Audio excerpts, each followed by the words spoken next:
Sulmi I parë izraelit ndaj programit bërthamor të një shteti armik u realizua përpara se bota ta kuptonte. Avionët luftarak F-16 shkatëruan reaktorin bërthamor irakian në Osirak në vitin 1981 dhe u kthyen në shtëpi para se lajmi të dilte në faqet e para të gazetave.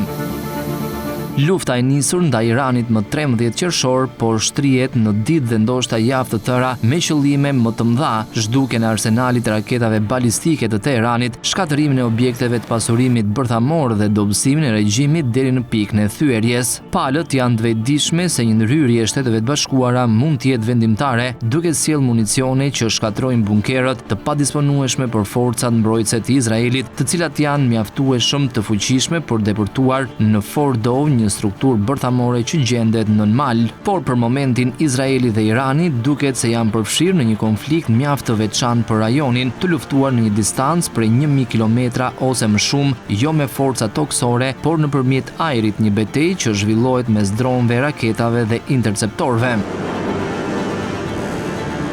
Sit Kaushal, një ekspert ushtarak në Institutin Mbretëror të Shërbimeve në Mbretërinë e Bashkuar, e përshkroi konfliktin si një luftë të zgjatur qytetesh që do të ishte e vështirë për dyja palët ta përballonin nëse Shtetet e Bashkuara do të qëndronin më njanë ose bisedimet e paqes nuk do të rifillonin. Epërsia ajrore e forcave mbrojtëse të Izraelit I e përparësi vendit, megjithse distanca dhe amortizimi I platformave mund të ndryshojnë rrjedhën e luftës, tha ai. Natë pas nate, sirena dëgjohen në të gjithë Izraelin, ndërsa breshëria e raketave nga Irani përhapet në qiell.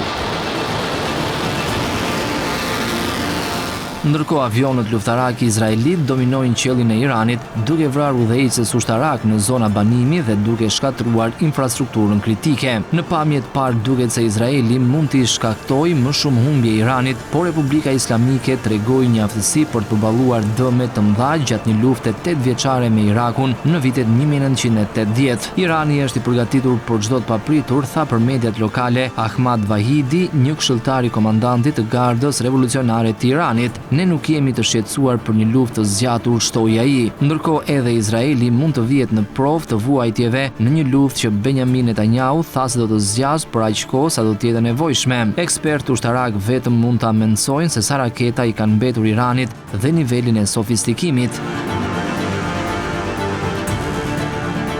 Shtresat e mbrojtjes së Izraelit, kupola e hekurt, Hobeja e Davidit dhe Shigjeta kanë rrëzuar shumicën ndërmuese të raketave dhe dronëve iranian, por rezervat e interceptorëve nuk janë pafundme. Siç ka treguar Ukraina, sa më gjatë vazhdojë një konflikt, aq më dobta bëhen shkallët e interceptimit. Pyetja që kam në mendje janë rezervat e Iranit, edhe sa mund të vazhdojë të sulmojë me raketa, dhe në anën tjetër edhe sa mund të zgjasin rezervat e mbrojtjes ajrore izraelite, tha Paddy McGuinness, një ish-zëvendës këshilltar I sigurisë kombëtare në Mbretërinë e Bashkuar. McGuinness shprehet se sulmet e Izraelit ndaj Iranit ishin të sakta dhe dërmuese, ndërsa shumica e sulmeve hakmarrëse të Iranit ishin nga një këndvështrim ushtarak jo shumë efektive. Sa herë që Izraeli sulmon Iranin, shkakton dëme të mëdha dhe zvoglon aftësinë e shtetit iranian për të luftuar dhe vepruar.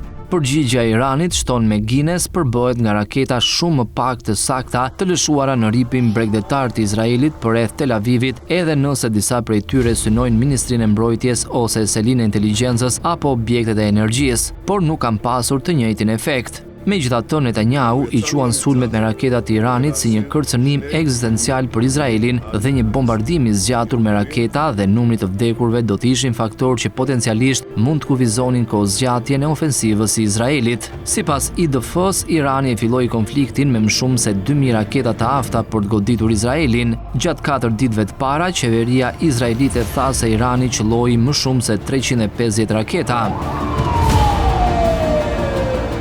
Ndoshta më e rëndësishmja është se vlerësimet ditore të IDF-s sugjerojnë se ritmi është ngadalësuar që nga nata e parë. Kjo mund të tregojë se Irani po përpiqet të ruajë raketat për një luftë më të gjatë. Deni Citrinovic, një studiues I Iranit në Institutin për Studime Strategjike Kombëtare në Tel Aviv, vlerëson se Irani ka më shumë se 1000 raketa në dispozicion, të afta për të goditur Izraelin, por ata duhet llogarisin periudhën kohore që do të duhet për të përballuar me Izraelin, tha ai. Nuk jam I sigurt nëse do të jetë një luftë e shkurtër.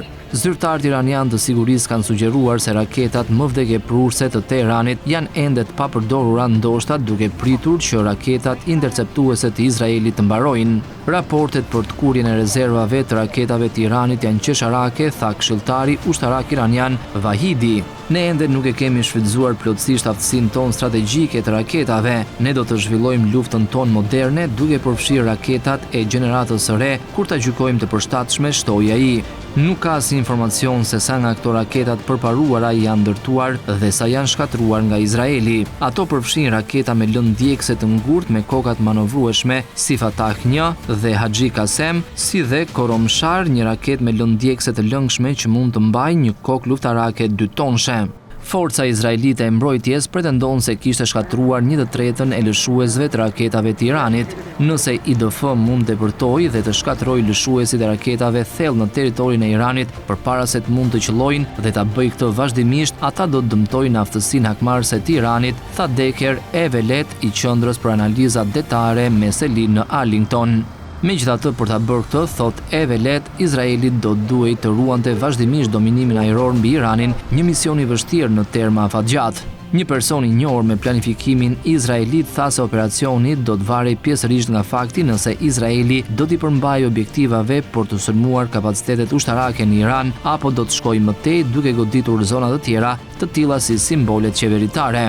Por dominimi ushtarak në këtë luftë nuk do të garantonte që Izraeli të përmbush objektivat e fushatës së tij. Ata duhet të shkatërrojnë vetë programin bërthamor ose t'i shkaktojnë dëmet pariparueshme Iranit. Në fund të fundit, rezultati mund të varet nga ngjarjet me probabilitet të ulët dhe ndikim të lartë, sipas John Alterman i Qendrës për Studime Ndërkombëtare dhe Strategjike në Washington, të tilla si një sulm me shumë viktima ose një ngjarje që provokon një përçarje të mprektë politike. Operacionet ushtarake krijojnë pasoja politike, por luftrat kanë qëllime dhe rezultate thellësisht politike. Kjo është një luftë më politike se shumica e luftrave të tjera dhe metrika tradicionale të lodhjes ushtarake duken jashtëzakonisht të gabuara.